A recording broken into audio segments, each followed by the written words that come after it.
যুদ্ধে জয়ী হয়েছে ইরান, এমনটাই মনে করছে 92% ইসরায়েলি। সাম্প্রতিক এক জরিপে অংশ নেওয়া অধিকাংশ ইসরায়েলি মনে করেন ইরানই এই সংঘাতের কৌশলগত বিজয়ী। হিব্রু বিশ্ববিদ্যালয়ের সহযোগিতায় আগাম ইনস্টিটিউট পরিচালিত ওই সমীক্ষা অনুযায়ী 92.1% উত্তরদাতা মনে করেন যুদ্ধ ও পরবর্তী চুক্তির ফলে ইরানই সুবিধাজনক অবস্থানে রয়েছে।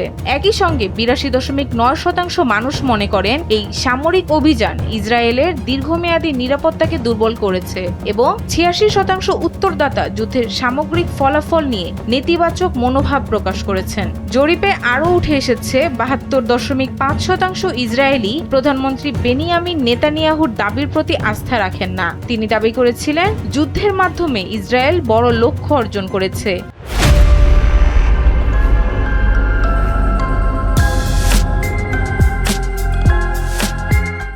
এবং ইরান যে তাদের অস্তিত্বের জন্য হুমকি সেটা দূর করা গেছে। পাশাপাশি 87.8% উত্তরদাতা মনে করেন ইসরায়েল হয় তার লক্ষ্য পূরণে ব্যর্থ হয়েছে নয়তো আংশিকভাবে সফল হয়েছে।